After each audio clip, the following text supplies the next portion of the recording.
Ni hao. Ni hao. Ni hao. Chinese is a language that uses inflection. Ni hao. Ni hao. Hello. How are you? My name is Eric Muehling. I took a trip to China. And first I'm going to start with a short story. Has anybody here ever taken a trip with a spouse or a friend? You came back and then the two of you were sitting at dinner with your friends, and your spouse or your friend is telling a story about the trip. And it doesn't sound like the trip that you were on. Okay. So that happens, and so the trip that I was on was the way that I experienced the trip. There are other people in this room right now who are on the same trip. Raise your hands. My fellow travelers, it's good to see you again. Just a reminder, this is my trip. This is my trip. Last year I took a introductory, when you sit, please be careful not to touch the tripod. Last year I took an OLLI class beginning Chinese from Rosalind Kahn. I enjoyed it. I took the intermediate class. Rosalind, every few years, organizes a trip to China for her to go back and for her to show us her China.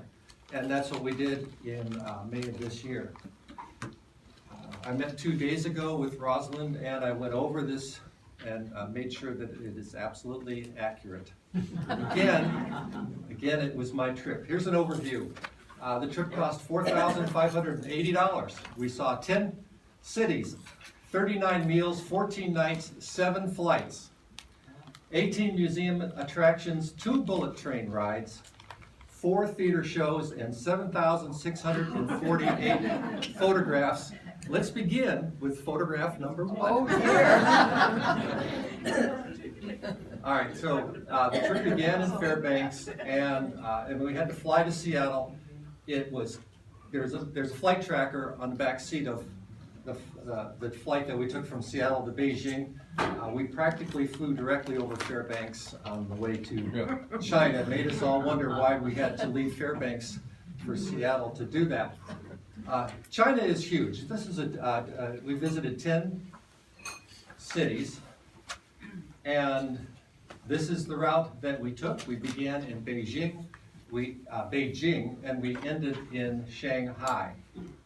I'll hold this for just a second to let this sink in. No, I'll let this sink in. This is the size of China superimposed over the United States.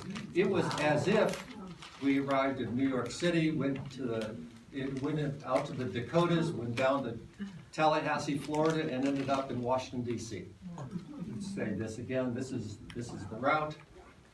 All the long distances were flights, and the short distances were buses and bullet trains. To give you some, every city that we visited was huge. I had to remind myself that we were in a city of 23 million people when we were in Shanghai, 18 million people in Beijing. Even some of the smaller communities that we visited, like Guilin, was 4.7 million people. China is huge in size, and it's huge in population. Fairbanks, 31,000. So let me begin with what this talk is not about.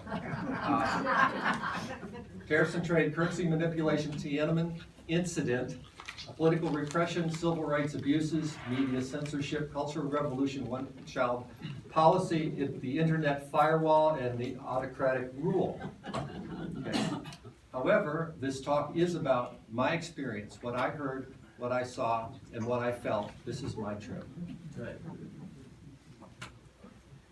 That was about the goofiest picture I could find for myself. It reminds me to be humble. So we had a pre-departure meeting. That's Rosalind Kahn at the whiteboard, returning our passports, giving the itineraries. We went through quite a bit of pre-departure information. For example, Rosalind reminded us this is not a shopping tour. Make a copy of your passport and have it in your luggage. bring crisp US bills because they won't accept folded, manipulated, spindled US bills in China. They exchange money at ATMs and hotels. We went over safety and security, immunizations, reminder to bring your own medications, perhaps bring a basic first aid kit. I had Band-Aids. That was pretty much my weather expectations and clothing layers. The weather expectation was, it was high 70s and 80s the whole time. Wow. This was a beautiful kind of late spring, early summer trip, and it was lovely weather, but we had layers. Don't buy Chinese medicines was Rosalind Kahn's reminder. Bring toilet paper to public toilets. Take it from the hotels or bring it with you, because there are places where there is no toilet paper. There are places when there is no, there are no hand towels. You rinse off your hands, you wash, and then what do, Mike? You go like this, and you go back. Do you know what I found myself after traveling for 2 weeks in China, and I think about the waste that using a paper towel in a public place is. I went to Home Depot several times, and I found myself washing my hands in the Home Depot restroom, and then coming out and going like this, because I had developed a habit, and it's really not a bad habit to have if I don't have to shake hands right away. Rosalind said, grab food at breakfast for the bus rides, don't drink the tap water, luggage weight limits. And one of the things I was concerned about was having connectivity when I was in China. I immediately got a SIM card. A SIM card is the card inside your cell phone that identifies it as your phone number. And so I bought a SIM card for, I think it was $60 or so. That gave me a Chinese phone number. And with the Chinese phone number and something called VPN, which is Virtual Private Network, I was able to get through the China firewall because of censorship. Chinese cannot use any Google products, and they can't get through outside the country through Facebook. And but I could, because I had Virtual Private Network and a SIM for mine. Did you buy that in China or the U.S.? I bought it at the airport where we arrived. And thank you for the question. I'm going to ask everybody to hold your questions until the very end. So about money, we exchanged U.S. currency at hotels. 100 won was equal to about $14. And we were advised to avoid buying things with the large bills, because the bills that we get back might be crinkled, not accepted at the next place that we go to, or that we might be given the wrong count with currency because it's a new currency and I wasn't really very familiar with it. Am I loud enough in the back? Yeah. Okay. So vendors mostly use online pay. Taxis use online pay. We're just starting to do that. But in China, they skipped telephone lines. They skipped all that stuff that we had 50 years ago, and they went straight to cell towers and straight to online pay, straight to electronic banking. That's the way people trade. About our group, we had 23 travelers, some Chinese speakers, and all hardcore travelers.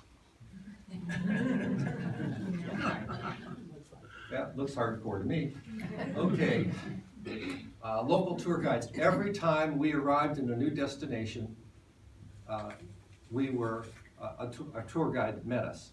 They would always have a sign. They identified themselves. They would be at the airport or the bus station or the train station, wherever we arrived. The tour guides were there. Their job was, number one, don't lose anybody. That's number one. Number two, take us around. And they all carried some kind of identifier on a stick, a flag or something, to help us find them in a crowd, because we were tourists and we were going to tourist destinations, and there were tens of thousands of people in some of the places that we went to. And it was easy. Well, I got away from a tour guide once because I was off taking pictures, and the group moved from where it was, where I thought they were, and with my cell phone. I handed it to the police and had them call our tour guide, because I had the forethought of getting the tour guide's number when I met each tour guide. First thing, meet the tour guide, get their name, get their phone number, their Chinese phone number, their mobile number, and put it in, and then if there is any kind of emergency, if anybody in the group has an emergency, you can contact your guide. The guides were collecting our passports, as you saw, at a number of venues. They would get the tickets. We couldn't enter some of the museums without having our passport identification. And the tour guides were all terrific, knowledgeable, and English speaking. What was her, Lily? Annie. She was, I don't know why, but she was my favorite. She was just fun. Great sense of humor. And so group photos are help us remember the events and our travel companions, and I think that, so we took a number of group photos at different venues. I'll show group photos later. So we departed Fairbanks on May 13th, headed for Seattle, and from Seattle we arrived, we flew 12, 13 hours. I don't remember what it was. It was a long time, and we arrived in Beijing on day 2, and we headed straight for the hotel and went to sleep. Day 3, we're in Beijing again, and the first thing we did was the Summer Palace.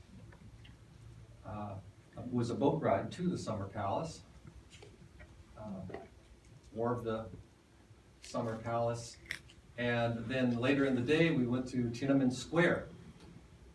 Behind this is our group, and you can see our tour guide has an umbrella to help us find her.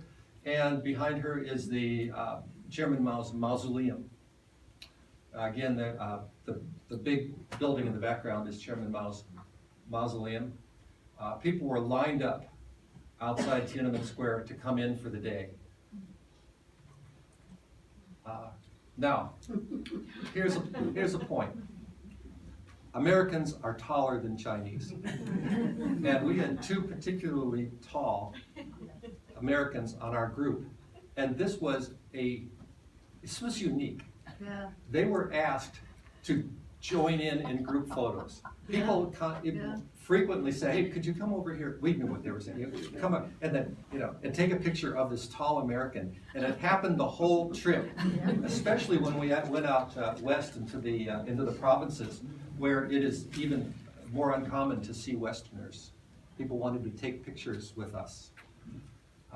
Then we did the same day we did a place that offered Chinese medicine. Of course, I wasn't interested in buying any Chinese medicine. We got a free little massage. Was it free? Yeah, you gotta pay. We paid a little bit for it. Here's the Chinese medicine. I wouldn't touch it. I have no idea what it does. They recommended, after my interview, after my massage and interview, my brief interview, they were pretty sure that I needed some of these. And they gave me a list of the things that I should buy. Back to Rosalind, don't buy Chinese medicine. Same day, now, we're in the Forbidden City. And that was amazingly large. It's where the royals, in these public places, many people come to have their wedding pictures taken, or they rent costumes to come and have pictures of themselves in a traditional costume in a lovely setting. And I believe that that's what this woman had done. She just came to have her picture taken. I had a telephoto lens and got a picture of her posing for her photographer. Forbidden City, it was hot, umbrellas for the sun, and again, people were showing up either renting or owning some traditional Chinese clothing and getting their photographs taken at the Forbidden City. Then we climbed a little bit of hill and got up, and this is a bigger picture, a broader picture, an overview of the Forbidden City. Beijing has a reputation of being smoggy. You get a sense of that there's some smog right now in between us and the buildings. And here's an even better indication that Beijing is a smoggy city. It's smoggy.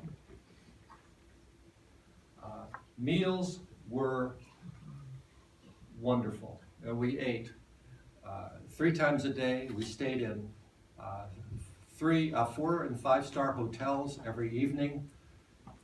One of the things someone commented on is that the vegetables were everywhere. Meat is kind of a condiment. Meat is not the main course. Okay, it is a side dish. And that evening we saw Legend of the Kung Fu show at the Red Theater.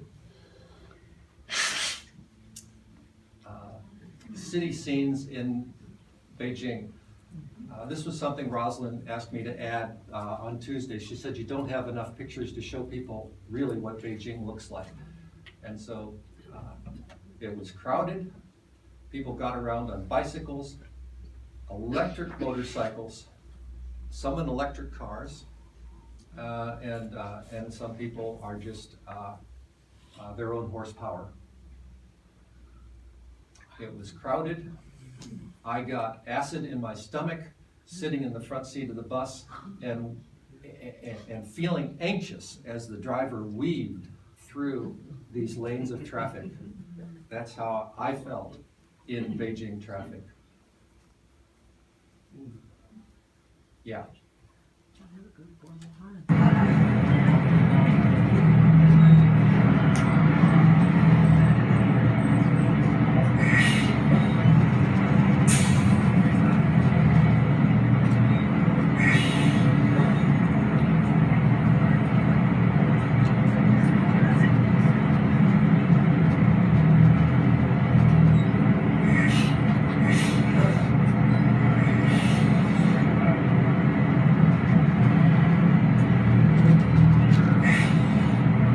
Anybody else want to drive there?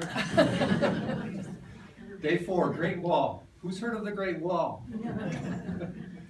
And the Great Wall gets 80,000 visitors a day. Let me be clear, this is it's not a reproduction, but it is a repaired Great Wall, because after thousands of years, there wasn't much to look at for a Great Wall. So it's been rebuilt. Only this section that I'm aware of was rebuilt. And this is the section where you can take a gondola car, you can see it in the far left, to the top, and then walk around on the top. So it really didn't hold up that well. It's been rebuilt, but it's a popular place. And it's people, sometimes I like to close my eyes when I'm in a crowd and just listen. I don't understand Chinese, but I close my eyes and just listen to people. And there's just joy in the room, or joy on the Great Wall. I just heard people talking and laughing, and it was just a lot of fun to be on the wall. Selfies, everybody takes selfies. And everybody was totally enjoying being on the Great Wall, as was I. We visited something called the Changeling Ming Tombs and the Sacred Way. The Sacred Way is the walkway, and this is a place where they're not monarchs of the dynasties. They are the what's the word for the guy in charge? The emperor. I'm sorry. This is a burial place of the emperors in China. This was a picture of Mao Zedong in the white jacket. He's standing in front of a carved elephant. This is our group standing in front of the elephant. Notice Mao has a cane. Notice Mike has the cane. We just occasionally had a lot of fun goofing around. This is to show the scale of some of the monuments here. did a drive-by. Original schedule called on us to go to the Olympic Village. We didn't have time. There were times when things just took too much, and we did a drive-by of the Olympic Village. This is the water cube, and this is the bird's nest. I'd seen them on TV. I watched the Olympics, but it was still kind of cool to be there and see it. And then we went to the Uyghur Autonomous Region Museum, where there are mummified remains of people, and that was kind of an interesting stop along the way. Sorry to interrupt. Yes. You're not supposed to, but that was in a Urumqi, not in, your heading said Beijing, but this is actually in Urumqi. It's his trip. No, it's not. It's not in Beijing, Okay. it's not in Urumqi, sorry. All right. So I took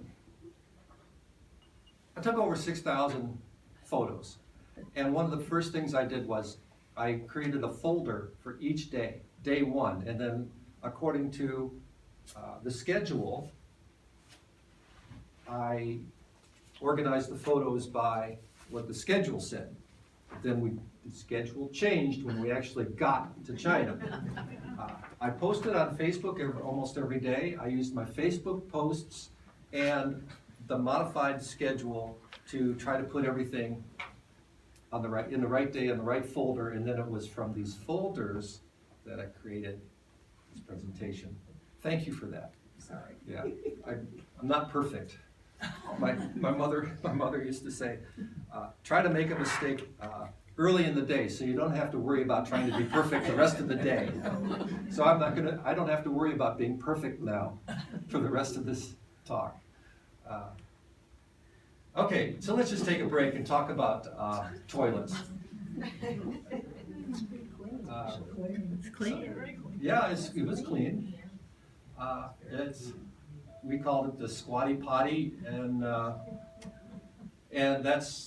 was a surprise for me. I don't know who else was surprised by that. I did not know that that's what we were going to find. Whenever we were outside of a hotel, truck stops and restaurants would typically have squatty potties, except for this place, which was right near the Lee River, and I found it interesting. So here are your instructions for using toilets in China. I'll give you just a minute.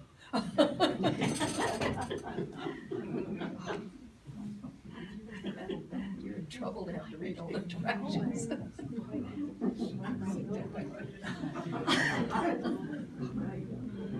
My knees pop. I can't squat I can't squat down to the point where my thighs touch my calves. Okay, but that would be the best if I could do it. Okay, and now back to the travel log. Day 5. We took a 4-hour flight and I'm not going to take a jab at pronouncing some of these names because I'll probably get it wrong. But we were in the autonomous region, far west China. And in this autonomous region, we went to a marketplace, which was fabulous for eye candy. One of the things I enjoy about traveling is it reminds me how different we do things here. You know, I go to Fred Meyer, and there is a whole row of shampoo, and that's insane. Okay, why not just 3 bottles, or 3 brands? That's America. And here, here's your food. Or I think this may have been for tourists, but I'm not sure. But this market had a lot of stuff. And people just having fun at the market. On day 6, we got on the bus and crossed a Gobi Desert. Now, I've been told to talk about not the Gobi Desert, but a Gobi Desert. A Gobi Desert, as I'm told, is a rocky, not sandy desert, and there are several Gobi deserts, okay? So we crossed a Gobi Desert. China has built over 92,000 windmills. That's double what the windmills that we have in the United States. As we were riding in our bus through a Gobi Desert, we just passed miles and miles and miles of wind turbines. I wasn't ready for that. It surprised me. They're big. They're huge. So a Gobi is a rocky desert, and if that shows that it's a rocky desert, that's the goal of this photo. It's not a sandy desert. It is a Gobi, rocky desert. We stopped at, there was a truck stop, okay, and you know what the bathrooms look like, so I don't need to show you that again. But there was this truck, and it had a curious stuff underneath the tarp. And we don't know what it was, but we took pictures. For some reason, the traffic going in the opposite direction was backed up for miles, but not on our lane, going through a Gobi Desert. Then we had lunch underneath a great arbor, and I believe that this was the only lunch that we had outside. It was a fabulous lunch. A Uyghur family owns this restaurant, and we're glad to have us. The food was often exotic, you know, compared to what I eat at home and buy at Fred Meyer. So I take pictures of it. That was like a ropey bread. This is just a reminder that I don't know if they even served meat to us that day, but meat is meat is a seasoning. You know, meat is not the main dish. And this was a fabulous meal. This was one of the meals I remember more than any other. It was cooked in the back, of course, over a wood fire. Oh, the meat. We got a little bit of meat. It was meat on a stick. It was probably lamb, but I don't remember for sure. Can't explain why the owner has this kind of protection near the door, but this was near the front door of this outdoor arbor. Again, pickup trucks in the United States, Tundras, F-250s, China. Okay. Then we visited the Grand Mosque. In the far west of China, it is. I think it's a majority Muslim population in the far west. So this was a mosque. Then we visited in Turpin a ruin that was on an island, and it was ruined by the Huns. It was ruined. The ruins were ruined by the Huns 20,000 years ago. 2,000 years ago. One of the things that just struck me in this trip was how old, how far back the history, how ancient so many things are. The things that we saw, you know, compared to Western history, it was just, I was in awe of the Chinese history and their reverence and respect for their history.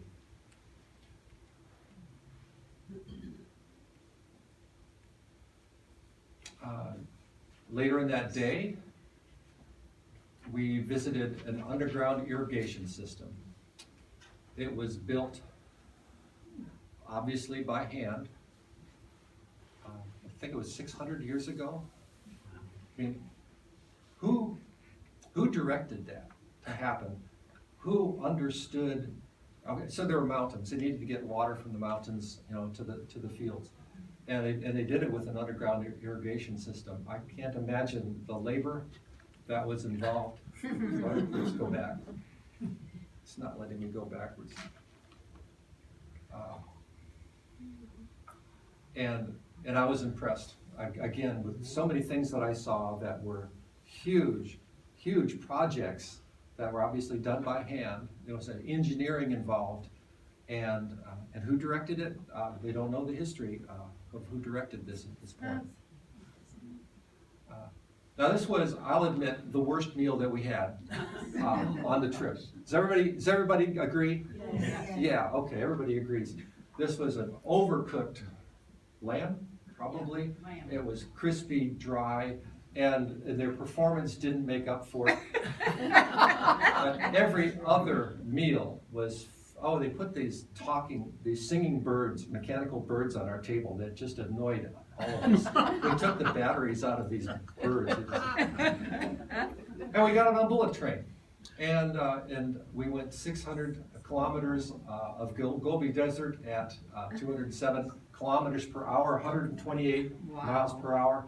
You say, wow, now wait till I show you the next bullet train. Because the next bullet train was a magnetic levitation train. It doesn't even touch the ground. And goes much faster than this. That's the first bullet train that we got. And it looks fast even when it's not moving.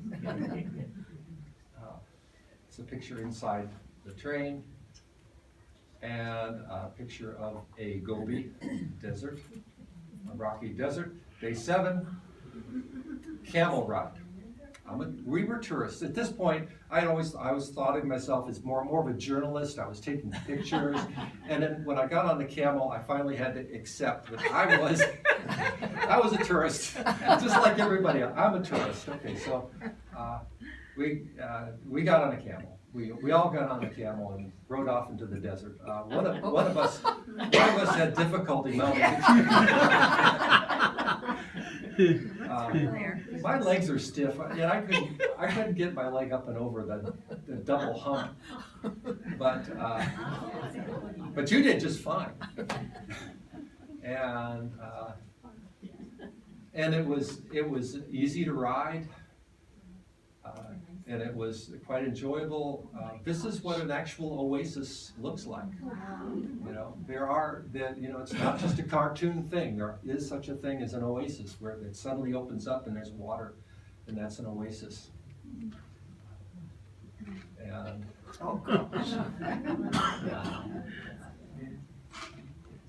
again, I think you can see that there's a little bit of meat in the upper right-hand corner, and the food again was spectacular. It was put in the middle of a table on a lazy Susan on a spinning glass table, and you sat in your position and slowly turned the glass round table on until the food that you wanted was in front of you. We had very little conflict over who was going to spin next, or was I ready for somebody else to spin, and we got along. Day 8, these caves were on the silk trading route, and they didn't let us photograph inside the caves. The pictures, the flash might have damaged the frescoes inside, but I did Google this picture, which is something that we saw while we were there, and it was amazing. And the Silk Route was one of the ways that Hinduism and Muslimism, in the Muslim religion, traveled in the East along the Silk Route. Now, we had one airport delay due to weather, and we were just in the airport for a long time, and I suggested that we have a breakout group, a SIG, a special interest group, on how to use your iPhone. And so these iPhone users got together and practiced sharing photos with AirDrop and learning other iPhone tips and tricks. It was a great way to spend a couple of hours waiting for the weather to change. Now, this was one of the few things that I knew a little bit about, and that was the terracotta warriors that were discovered only 40 years ago.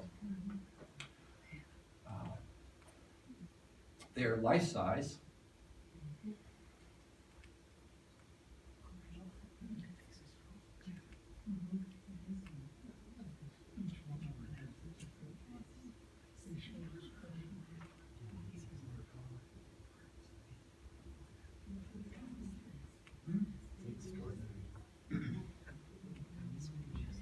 and horses. And then this is work in progress. There's restoration going on constantly on these warriors. You can see these are ones that are destined for some restoration. And of course, there were model terracotta warriors for sale.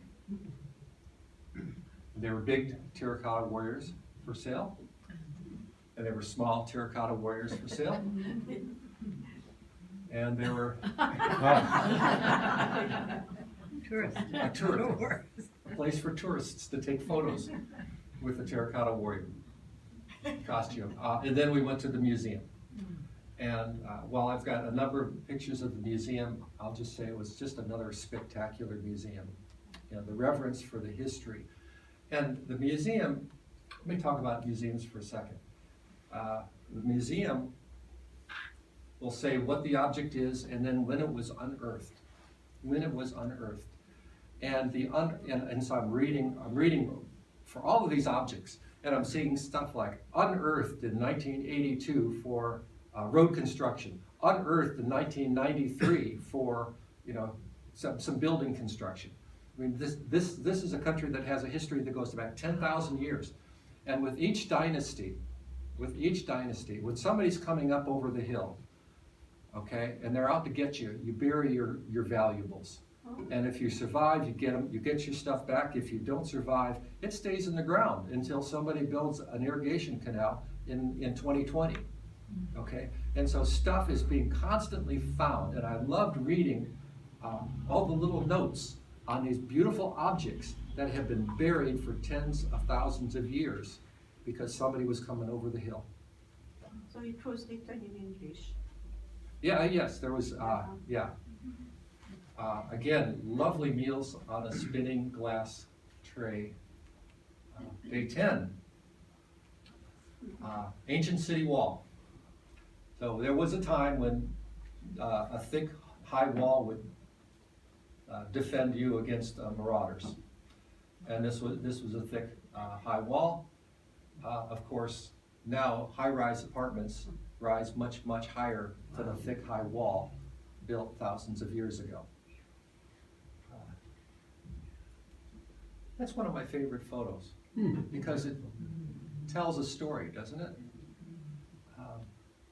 This is how you defended your great high wall, by lowering this outside the wall against your marauders.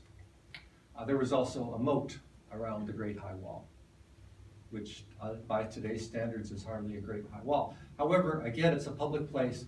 People enjoy renting or owning some traditional costumes, showing up at the great high wall, the city wall, and having their photographs taken there.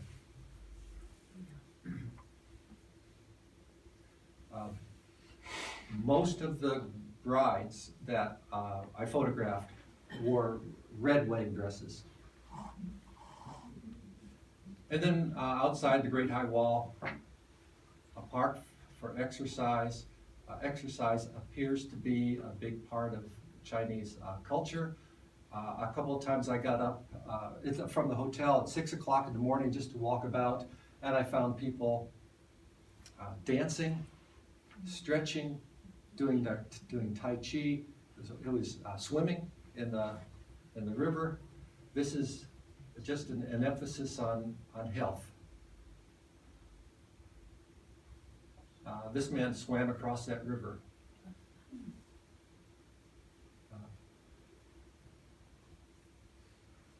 That was her exercise. Then we visited a museum of writing tablets. I'm fascinated with how old the written language is in China. I can't tell you much more about that. I just found it fascinating. Then we got on a flight to Guilin. Am I pronouncing that one right? Guilin. And in Guilin, at 6 o'clock in the morning, people were up playing badminton, dancing. And in Guilin, we went into what's called the Red Flute Cave. A a huge cave. I think Carlsbad Cavern. Okay, just a huge cave, stalactites, stalagmites. I think they kind of went over the top with their lighting, but it made it interesting. But it was huge. I mean, we're talking, 50, 75-foot ceilings. Later that day, we went to a South China Sea Pearl. Some things they call museums, but they're not. They're just shops. Okay, so we went to this pearl store. Anybody here buy pearls? Yep. Yeah, yeah. As did I. So at this shop, I texted my wife Susan, and I said, "Here's where I am," and I took a picture like this. I said, "What would you like?" She said, "Oh no, I don't wear strings of pearls." She said, "But I would like just a single pearl pendant." And so she's in Fairbanks, I'm here, and we're texting back and forth pictures, and I got her something I think she's really happy with. And it came from China. That was one of the few things I bought. Okay, so can anybody tell me what's happening here? Food. Yeah, food, spinning glass table, okay. And only one dish with meat in it. And they were all fabulous meals. They just were all fabulous, fresh. Everything was fresh. We went out that evening in Guilin, and I was fascinated by the variety of food there. So I'm going to show you some food photos. Food photos. This looked like shrimp to me. Pastry. Something in a shell. Clam. Sausages cut to look fancy. Something with tentacles on it, on a stick. And I'm guessing sardines on a stick. I'm guessing crickets on a stick. Centipedes on a stick. Oh my God. Anybody hungry? And scorpions on a stick. Listen to you. Silkworms, of course. Wonderful source of protein, right? Wonderful source of protein. Why don't we eat grubs? We will. So would you like extra crispy grasshopper? And I said sure. So, I mean, it was fried. It was crispy. It tastes like chicken. But the next morning, I had something a little more familiar. A croissant, pancakes. This is again at one of our 4 or 5-star hotels. How are we doing on time? When does this end? 1:30. Okay, great. I may be going too fast. I don't know. So let's take a break and look at some of the signs that were translated along our trip. Be careful to slip. That's great. Oh my goodness. Yeah. Can you read these in the back? Carefully slippery. Okay. The one at the top was upside down. It was on the stairs, and it was being reflected off of the next step up. Carefully slide. Okay. Beware of the stairs. And keep off the water. And you are here, note there was no map provided. It's accurate. It's true. All right, so enough on signage. Day 12, the Lee River Cruise. This was another fabulous day. I was so looking forward to this because the Lee River has these absolutely unique mid-hills mountains that I believe were featured in a James Bond movie a long time ago. I mean, there's just nothing else like them in the world.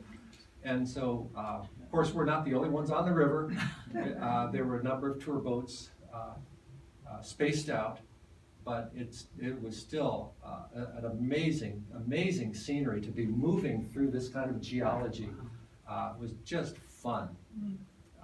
This gives you a good sense of what we saw on that day. And China recognizes the uniqueness of this and has these mountains on their 20 yen bill. And so this is Roslyn, and people were in line in the back of the boat, holding their $20 bills, waiting to stand, with their 20 bill and having their friends take their picture. So, and of course, I got mine too. But that's what people were doing. This is then got back to town. So economic prosperity is not reaching everyone in China. There were street vendors. And, okay, so she doesn't speak English. How do we know how much these things cost? One way is, oh, I don't have it. She wrote 10, 5, 10, 15, 20 on the palm of her hand and would hold the object up and point to the 10 or to the 5 or to the 15 or to the 20, and we will have communicated how much the object cost. Wow. And I don't know, I meant to include that picture, but there it is. Mike, what did you buy? Oh, you bought a water bottle clip holder. Yeah, so you could clip it to your belt. Very clever. And that's Rosalind in the middle. And Rosalind had a great time talking to the street vendors, which is something we couldn't do. This is just a gag photo. We were as if we knew what that said.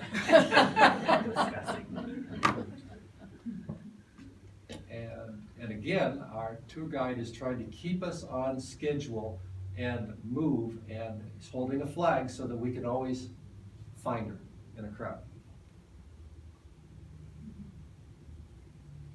Just more street scenes.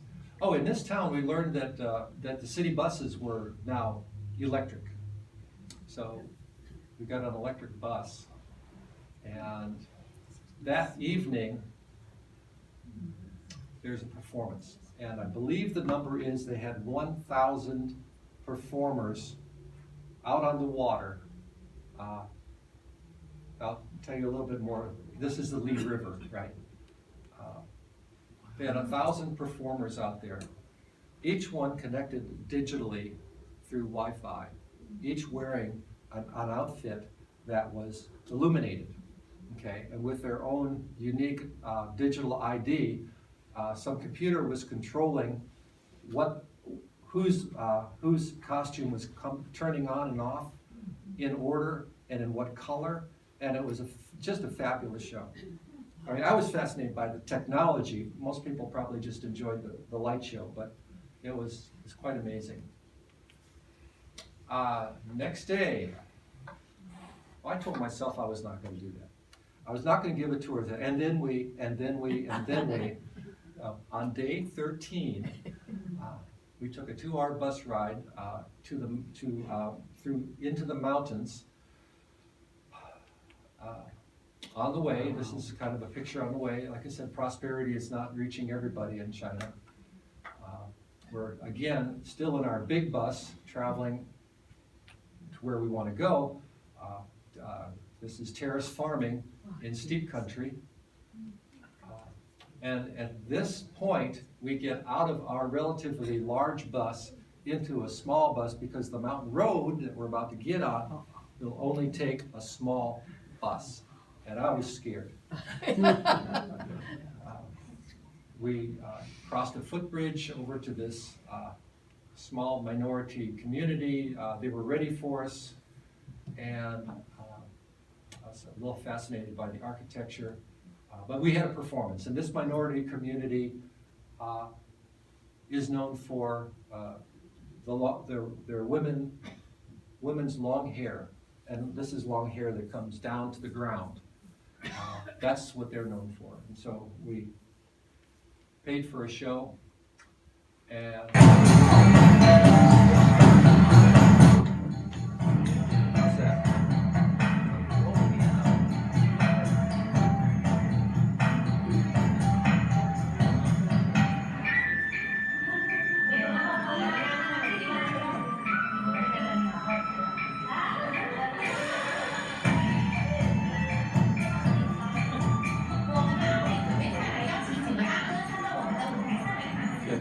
So, so at this point, they're walking into the crowd to grab some unsuspecting tourists to bring them up onto stage, Whales. of course.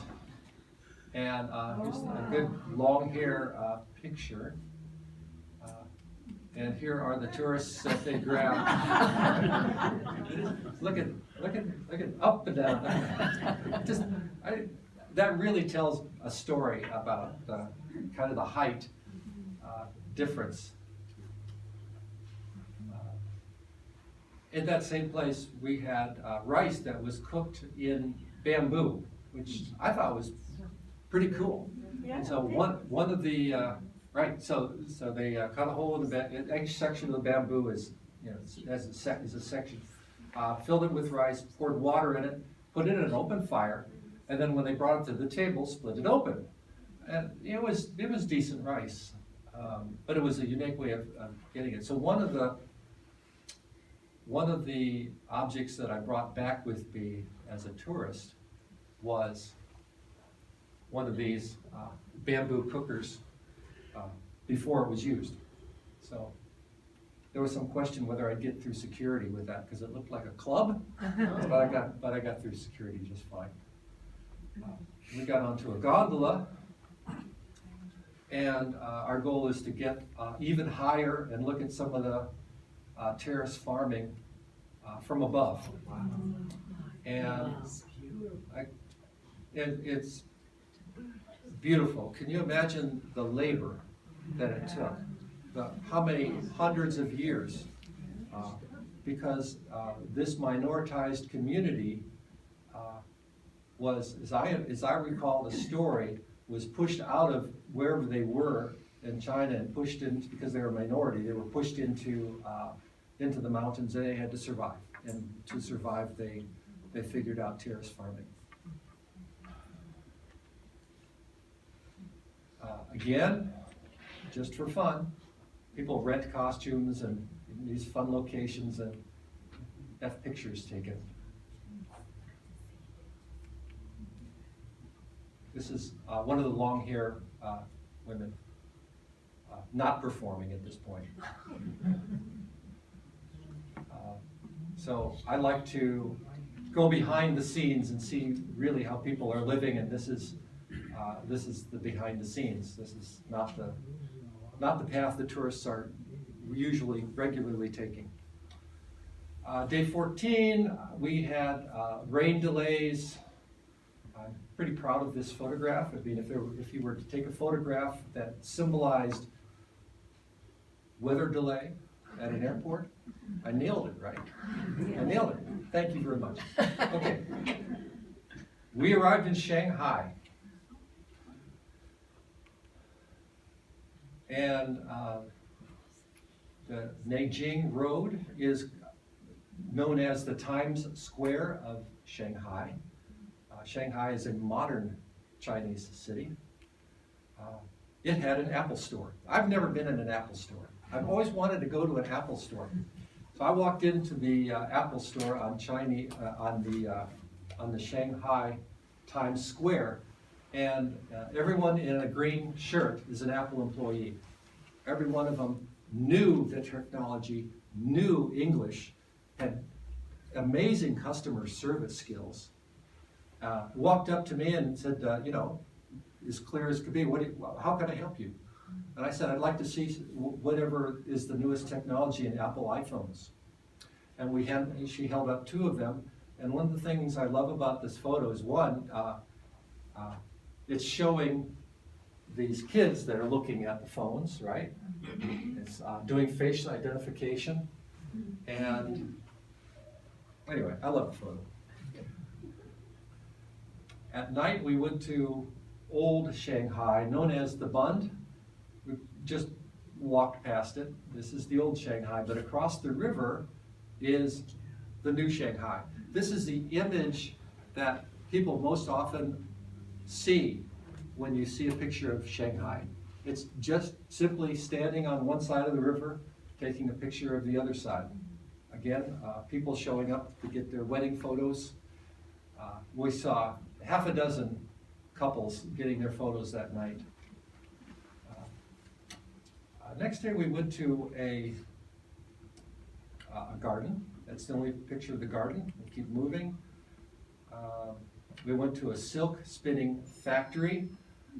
I'm going to clarify. As much as that pearl factory was a factory, right? They were selling pearls. This was not a silk spinning factory. They were selling silk. Right. So a picture on the left is the silk spinning deal. And the picture on the right is the old French Quarter in Shanghai. Here's another picture of the old French Quarter in Shanghai. Oh, damn. I anticipated your laughter on that one. That night we saw a face-changing show. The person performing has a mask, and in an instant, you can't even see the change. All of a sudden, he's wearing another mask, and then he's wearing another mask. So it's a face-changing show. And it was face-changing, wasn't it, Jim? Yeah. Changed your face.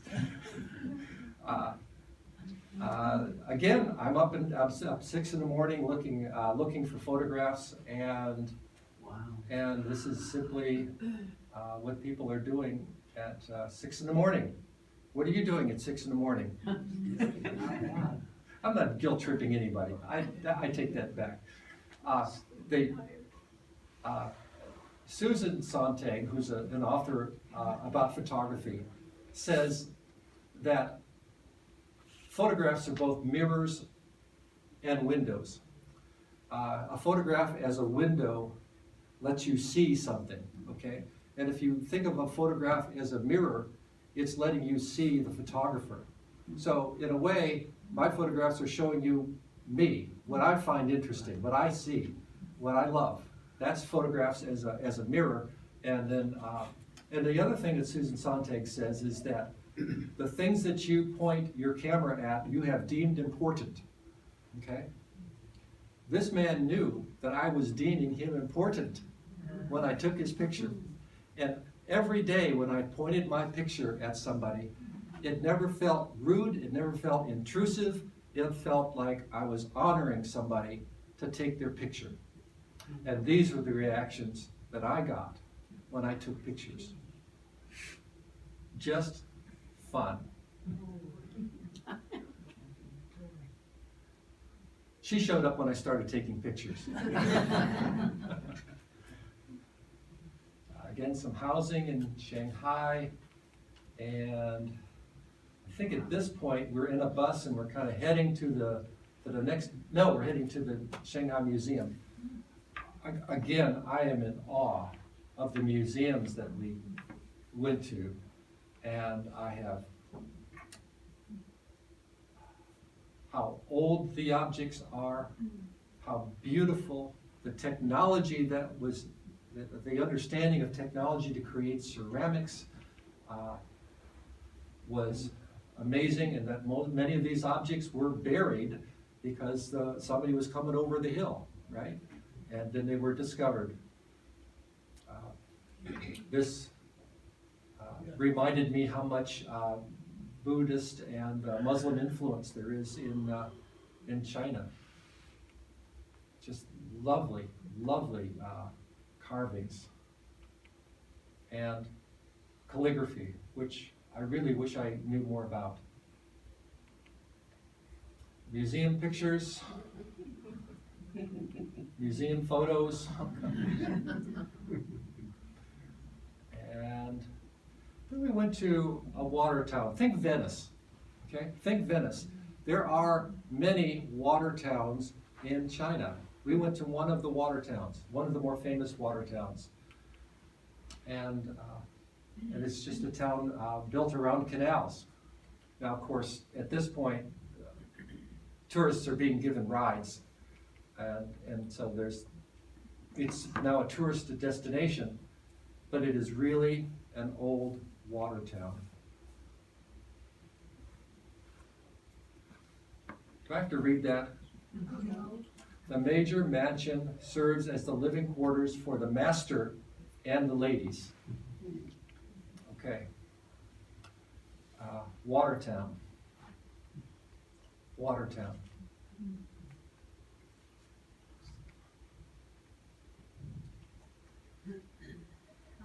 I was tired. This was the end of the trip. I wanted a day off, and I told Rosalind, I think I'll just stay in the hotel today. And she said, no, you really got to go to the Watertown. I said, I just don't feel like, having things pass in front of my eyes anymore. I want to take a day off. And she said, no, you really got to go to this Watertown. So she talked me into here, and I'm so glad that she talked me into this, because this getting to the end of the trip, and I was tired. I think this is our last night in Shanghai, and again, people are out getting their photographs on the waterfront. Oh, right. And it was fun taking pictures of others taking pictures. And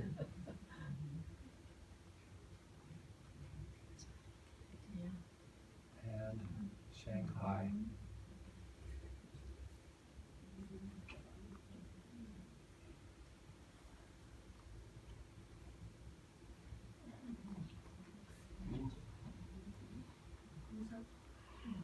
All right, we're almost done. We're getting on a magnetic levitation train to the airport. Keep in mind, this is not riding on physical tracks. The magnetic polarization lifts the train up into the air a little bit off of the surface of the track, and then it glides on air, magnetically lifted, and so there's no friction, right? There's air resistance, but no friction. And so it went fast. 430 kilometers per hour, 265 miles per hour. Okay? You say, wow, now, okay, ready? The track is running next to a highway where people are driving 65 miles an hour. And they look like they're going backwards because the train is going over 200 miles an hour. And this is one of these shots that just really kind of explains how fast we were going.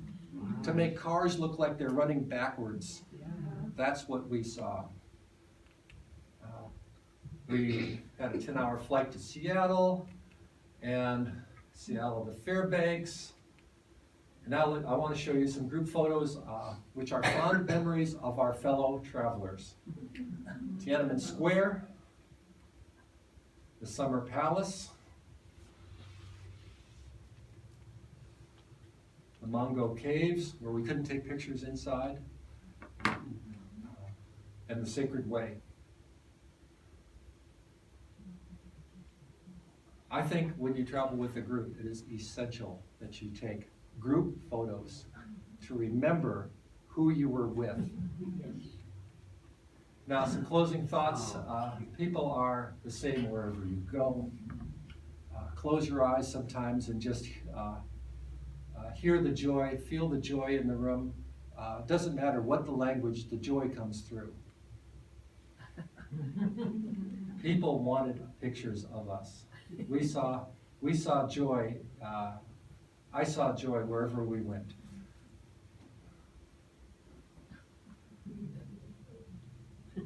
Except the little girl.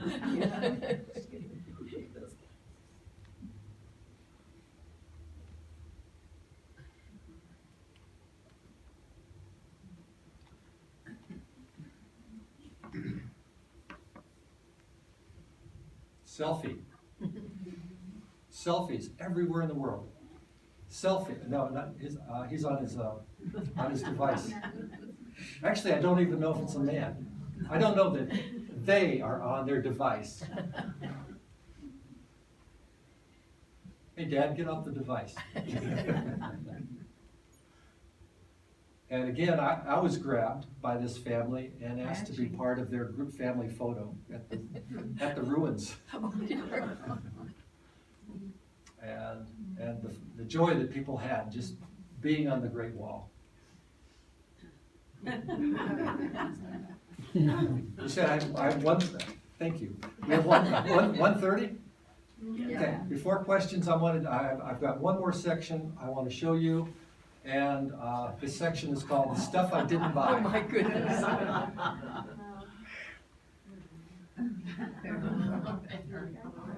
Is that Jackie Chan? Yes.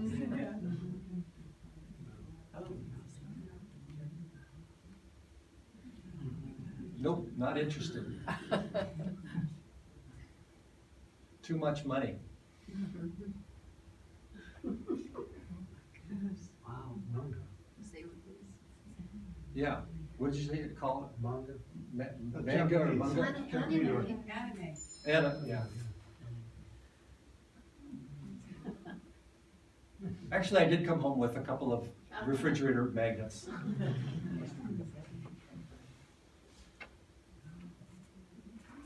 Oh. And How could you resist? Baby Buddhas. I did. I came home with one of these. I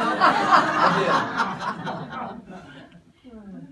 And I think this is the one. This is the one I bought. Okay. With that, I will take questions, and hope that I can answer your questions.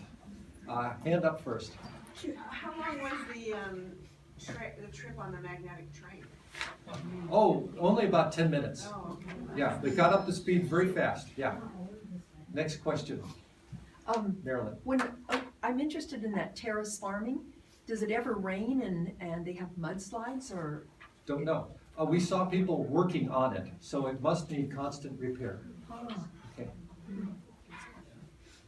Yeah. Well, Since you were there, correction, I want to also say, since you ended on joy, one of the highlights of the trip, the memorable moments of the trip for me was when we were camel riding. I think everybody will remember that forever. But there was a memory of Eric turning around in his camel with his kind of Lawrence of Arabia or whatever kind of hat he was wearing, and saying, "I'm a tourist, I'm a tourist." Unallayed joy, so. I tried to convince myself, no, I'm not a tourist. I'm a documentarian. Now I'm on a camel, and I can't deny it. Yes. I found it interesting that the license plates on the cars were in Arabic numerals and European letters, Oh, other than Chinese. I didn't notice that. Well, we are under Arabic numerals. Okay, other questions? Yes, in the back.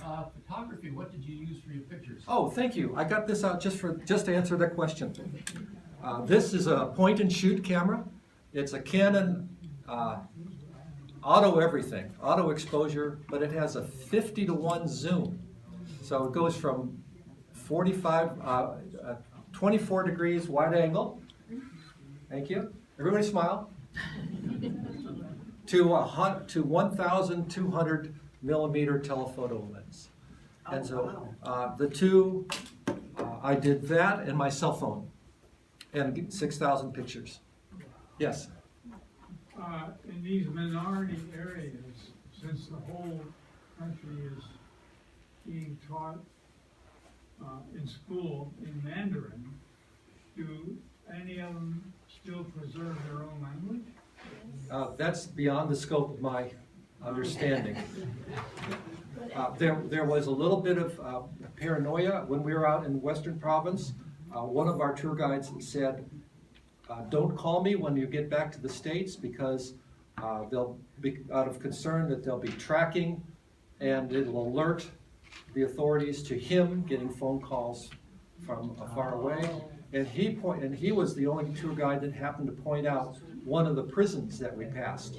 And I thought it was curious that he chose to point out a prison when he could have ignored it as we drove by it in a bus. Yes? Yeah, my wife and daughter were in China several years ago, and they never saw the sun, the stars, or the moon. Have they improved the air quality a bit? In Beijing? in Beijing, all throughout China. Eric, yeah. Beyond the scope of my knowledge, yes. Were you able to engage any of the guides into any kind of real conversation about the? Oh, yeah, right, but we kept it light with, the question was, did we engage the guides in conversation? Yes, but it was always light, it was about family, we did not go to politics. And that was purposeful? Or? Yes, it was purposeful on my part to avoid politics. Yeah, I didn't want to make the guide feel uncomfortable. You know, the Uyghur mummies were about 4,000 years old. Yeah. They're Caucasian. Did they explain the dynamic of that? Don't recall, there was so much information. They could well have said that, but I didn't remember that. They did, yeah. Okay, yes. I want to know how you got the wedding couple to follow you around. It was a different couple. Yeah, right. Yes. On the Yangtze River, you spent, see, it was just a day trip, it was not, you did not overnight on the boat, on the river. No, it's a day trip. The river, the It was- Lee River was a day trip only. It was a day trip. Yeah. Yeah. Okay. Yeah. Your squatty potties brought back memories. I lived in a house in Japan that had a squatty potty, only it didn't flush. It was a honey bucket thing.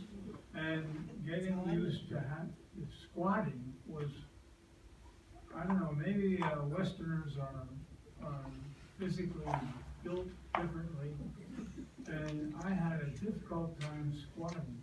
Yeah. So to respond to that, I have not been squatting since I was a child, okay? But somebody who has grown up squatting can balance, okay? I could not balance. I had to hold my hand on a wall to stay balanced, but I don't believe that the locals need to do that because they've been squatting their whole life. Anything else? Yes, back in the room. Oh, this is called a peasant shirt. It is simply a cotton shirt and is a peasant shirt. It doesn't have real buttons on it. It has knots for the buttons. And underneath is my Lee River t-shirt. Yeah, thank you for asking. I love this shirt. It's very comfortable. Yes. Just a comment, we lived in Korea, and my youngest child was 6 years old, and, because they sit on their haunches or however they sit, squatting, Yeah. everything they did was in that position, even cooking the food, and, Okay, thank he you. got so, even as a teenager, he would sit that way on a chair. He wouldn't sit on a chair like we did, he always sat squatted on a chair, he doesn't do it anymore, but Yeah, just something you learn. thank you. with drawing. Yes. So the very first picture you showed, we saw the tallest building in the world. And in that first one, Was it? aside from that, you couldn't see it because of all the smog in the Yeah, Dubai has the first one and China has the second. thank you. Okay. Yes. How big was your crew? 23. 23. It was a really nice size. And I got to know so many of you better. It was just a good size. It was a pleasure traveling. So I have been an independent traveler in Europe, where I would go where I wanted to decide that day where I was going to stay and what I was going to do. It's a lot of work being an independent traveler, and this was organized by a company called Super Vacations, and they handled every detail. They had organized where the meals were going to be, the tour guides, the buses, everything. It made travel extremely easy. So it's the first time I had ever been on a tour, an organized tour, and I could see how I was glad to have done China this way in an organized tour. Yeah, go ahead. The number you gave at the beginning, 5,000 something or other, Did that include your airfare to and from? Yes, everything, everything. All airfare, all trains, all buses, all tourists, hotels. Oh, it was a fabulous. Now, do we have 1:30 as our time? Yeah. Okay.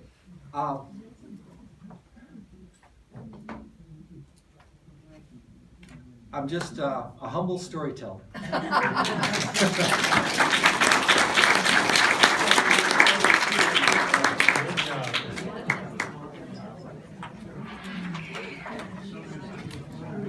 Very well done. And now Eric, now, that's your. Any comment on that?